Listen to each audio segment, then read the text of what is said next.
So friends, in this video we'll talk about the planning and system prompt. How an agent turns a goal into steps and the instructions that actually shape all of it. So a goal is not a plan. You remember that when we hand over the first thing to the agent, it's a goal. You hand an agent an outcome, plan a 3-day Tokyo trip under $2,000. Now, but a goal is a destination. That's a destination. Something has to turn it into steps, and that's planning. So, breaking the goal into pieces is the task decomposition. So, task decomposition is basically like we are decomposing the goal into smaller steps whose results we can analyze and then make the next decision. So, for example, goal is plan a 3-day Tokyo trip under $2,000. Decompose it and decompose it like set the dates and budget, find and compare flights, choose a hotel in budget, build a day by day itinerary, and book everything. So, these are some of the basic steps that we can use for to achieve this goal, right? Or maybe if the agent is basically working for as a trip planner, so these could be the steps for almost every request the user prompts in. So why decomposition matters? Each step is small enough to actually do, usually a single tool call or decision. Steps give order, small steps are checkable, and big goal is overwhelming, but a list of small steps is basically the path that agent can walk upon. So when does the agent plan? So plan first. So the moment you give the prompt, it can just write the whole plan up front, right? So the steps that I showed, so it's planned up front and agent will just execute it one by one. Another way is plan as you go. So don't decide everything first hand. Just do a first thing, make a first step, then observe the result, then decide upon the second. So the thing is that these are the major two categories into which we plan, but there is also a third, that's a mix of both. So you can customize it the way you want or as per the use cases.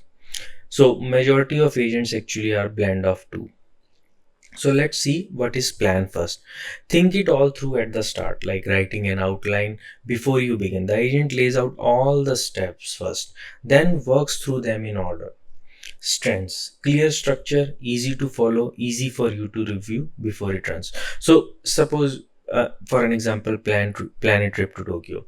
So generally, if the agent is basically a ticket planner or like a tour planner, then majority of times no, the steps are pretty much same. So this could be an example where you could plan the steps ahead of time and just execute them for all the requests.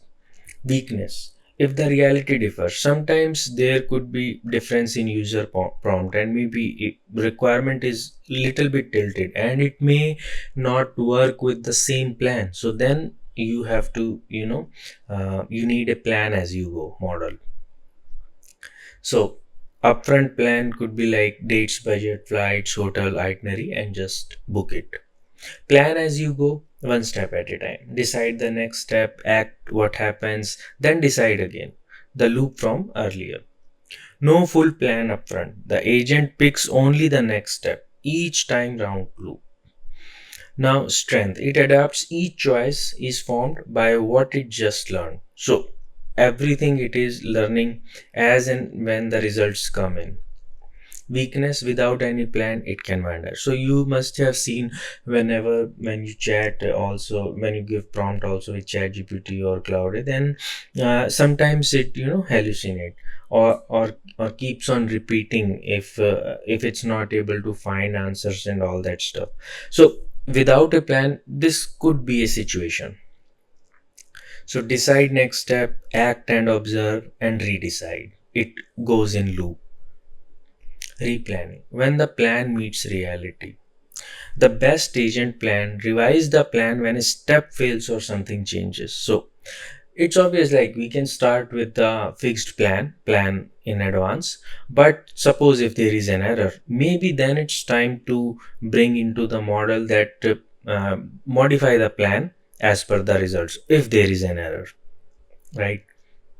So for example, you try to book a hotel, that's the plan, book a hotel, $180 per night. So that's something that plan initially made, but it did not work because the hotel with this price was sold out. So now, instead of giving error to user, then you can replan, make a new plan that okay, find a next hotel in the same budget and book that one instead. So replanning is what separates robust agent from one that breaks on the first surprise. How much planning does it need? Simple short tasks barely need a plan, just loop step by step. Long multi-part tasks benefit from an explicit plan to stay on track. So actually it will depend upon your use case. There is no fixed strategy to determine like what strategy works for you. But as per the use cases, as the system evolves, you will get a better understanding which is the best. But generally the mix of two works out. So over planning is also a problem because when you plan a lot and I mean it is not used maybe in a simple request, then you are burning tokens, or when you are guessing or maybe under planned, then you are just trying to everything guessed by LLM, then it may also cause you trouble or uh, just high costs. So planning recap goal is not a plan. A plan has to be made and executed. Tools needs to be invoked in that order. And plan first versus plan as you get. These are the two strategies or a mix of both.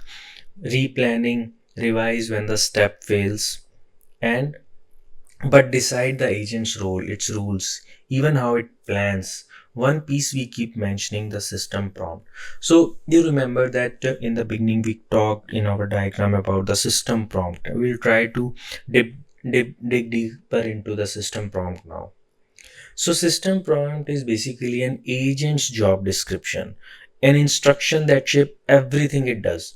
So it's an instruction, a high level instruction to the agent, and it's a very prioritized instruction, the instruction that come before anything else, right?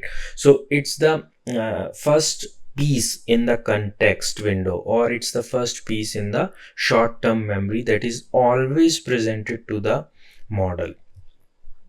So it sits at very top of the context window. You write it, the user never sees it.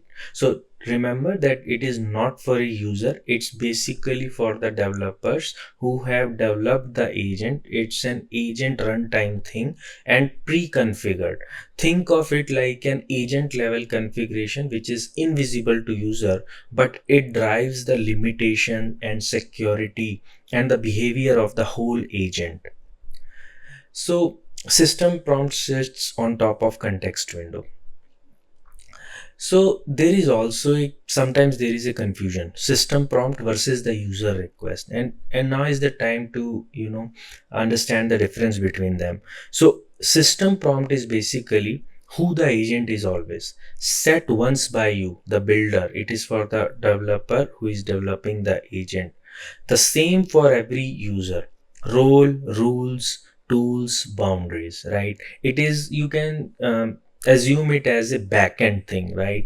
When you develop an agent, it's running on backend. It's you who control the system prompt, right? It is different from user request. User request is user prompt or user request. It is different. As you can see, user request is something that user prompts in, user type what is the goal, and it changes with every user, different for each user, specific task at hand. I hope the difference is clear now. The system prompt is standing job description. The request is today's assignment. What goes in a system prompt? Four things. Role.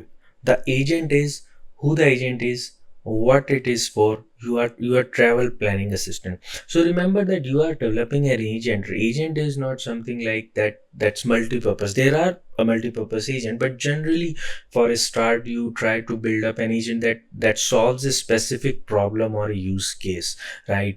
And that's the description, that's the role of a agent. Rules, how it should behave. tone, what to always do or never do, how to handle edge cases. That's actually a very, clear boundaries, instructions, security settings that you define what an agent should do or should not do when user enters its request. Tool guidance, which tool to use and when not to reach out for one at all. So there may be some set of tools, right? And maybe the code runners, search engines and all that, api invoke. So this description, this system prompt actually decides whether you can use this tool or not. In general, maybe you have some tools that are, that you don't want to be exposed to user, and maybe they are used only in the edge cases. So it's the tool guidance that can help you decide that, or help you configure or control that.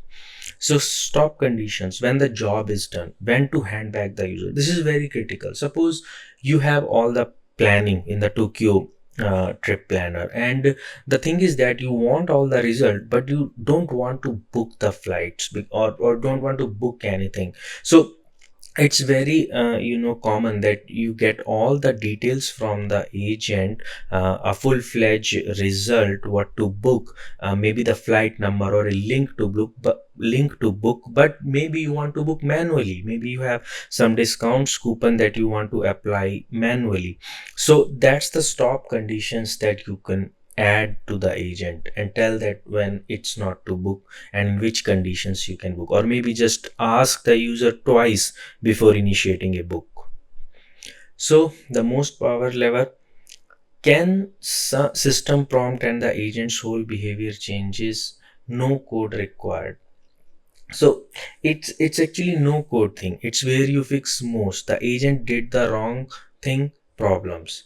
So you control or changes a lot with on the system prompt to configure the overall behavior, to control the overall behavior of the agent. So be clear and specific. Vague instructions produce vague, unreliable behavior. So prompting a whole agent is a real skill. We practice it hands on when we start building. Planning plus system prompt. Planning turns a goal into steps.